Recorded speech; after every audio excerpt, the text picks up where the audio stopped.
Good morning, class. Are you ready for our topic for today? So before we proceed to our topic for today, can you see the pictures that are in front? Do you think that these two pieces of pizza can be added together right away? Okay, so as you can see, the slices are different in size, meaning they cannot be counted as one group yet. So kung makikita niyo, may ganatong whole pizza. Tapos, may ganatong 2 slices. Kung makikita niyo, ang usa, iba na. So, may ganatong nabibilin na usa. So, kung makikita natin, may kita nabilin na usa na slice. So, sarap natin into fraction. 1, ngan, may ganatong 2 na slices. Ito nga 2, ibubutan natin ubos. So, din niya sa mga pizza, kung makikita natin, may din niya 4 slices. Tapos, may din niya nabiling na usa. So, isusulat natin ang nabiling na usa. 1. Tapos, yung may dagta din yung 4 slices. Ibubutan natin ang 4 slices ubos. Meaning, kung i-convert natin into fraction at tumiya nga pizza, magiging 1/4 or 1/4. Intindihan? So now, I will divide the class into 2 groups and I will give each group paper pizza slice cutouts. So let us now proceed on our discussion. Our topic for today is adding dissimilar fractions. When we say dissimilar fractions are fractions that have different denominators. In this activity, kanina, 1/2 and 1/4. They are dissimilar fractions because the denominators are different. The denominators class is the number below the fractions bar. So, ang ini ang mga ubos. When the denominators are different, we cannot add the fractions directly. Like ini, 1/2 plus 1/4. We cannot add it directly because the denominators are different. So, para natin makuha or para natin ma-add ini nga different dissimilar fractions, first, itato nito himon is find the least common denominator. Para mabilhan natin least common denominators, pinaka-siya nga step is kukuhaon natin or aaramon natin kung ano't mga denominators. The denominators hindi nga tuwa is 2 and 4. Amin yung pinaka-siya nga step para makuha least common denominators. And after dito, itato yan ay himon class or the second step is list or count the multiples of each denominator. Para ta makuha it or ma-list or ma-count ang multiples of each denominators, kung nga di number or number 2, 2 plus 2 is equals to 4. 2 plus 4 is equals to 6. 2 plus 6 is equals to 8. Nadiluwag kita ang number 4 or the number 4. 4 plus 4 is equals to 8. 4 plus 8 is equals to 12. 4 plus 12 is equals to 16. And amo niya ang second step or pag-list or count the multiples of each denominators. And after dito, ma-proceed na kita steps. Step 3 or ang ikatulog na pamaagi para makuha ta ang least common denominator. Yan na, kung mapapansin niyo, may paprehas sira ng mga numbers. Pero direct ibig sabihin nga bakay pareha sa number 8, amo na tatigbubutan nga din para ma-add na hera. Kaya di rin man talang adera, kay kuanera, magkaibahira yung denominators. So, itatang kukuha lang nga is, bibilmuntaan the smallest kung ano ang pinakaguti na number na parehas. Kung mapapansin niyo, ato na denominators nga na 4. Anong pinakaguti na number nga magparehas sira? Di ba, number 4? So, if number 4, ikakadikta ka denominator and 1 over 2 kanina, and 1 over 4. So, magkakaparehas na era. Ang denominators yan is 4. So, parehas na. Pwede na natin hiramaan kay they are the same in denominators. So, 1 plus 1 is equals to 2.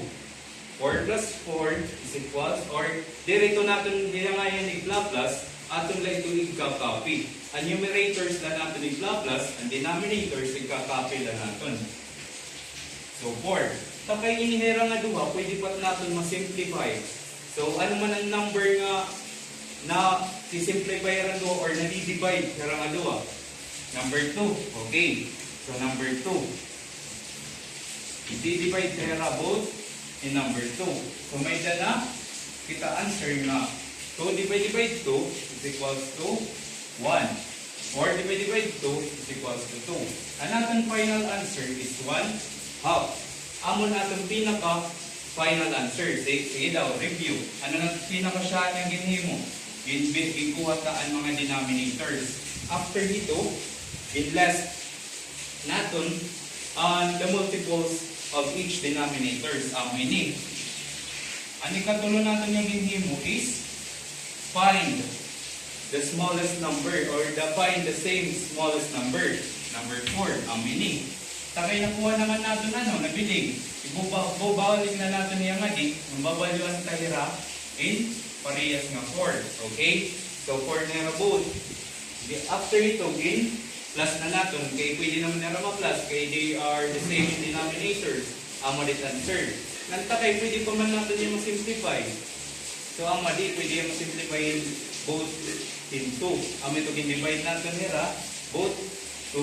Amo ito naging 1/2. Pero di rin tanan nga answer pwede ma-simplify. Amo lang niya kay 2 over 4 man. Tapos may kaparehas na 2. Tapos para mas maintindihan niyo, may dapakita sa nga example. Aminian 1 over 3 plus 1 over 6. Di rin nalawat ka na din same ang denominator. So, di rin natin hira ma-add directly. So, itatunihin mo na naman yan ha. Ano itong first step? Aton kukuhaon ang denominator. 3 and 6. And after dito, ang second step, less the multiples of denominators. 3 plus 3 is equals to 6. 3 plus 6 is equals to 9. 3 plus 9 is equals to 12. Madiluat kita ang 6. 6 plus 6 is equals to 12. 6 plus 12 is equals to 18. And 6 plus 18 is equals to 24. So yan na, ang ikatulong na step. Di ba, kikitawan natin ang the smallest or ang pinaka-buting number na the same. Kung natin mapapansin nga di, ang number nga magkaparehas, 2. 6 and 12. Pero ang third step, or ang ikatulong na step, ang natihimon is ang pinaka, or ang natong kukuhawan is ang pinaka-buting number. So, ama din nga number 6. So, babaliwan tayo nga di, or na lang ako sa 6, kay 6 naman na din ko sa.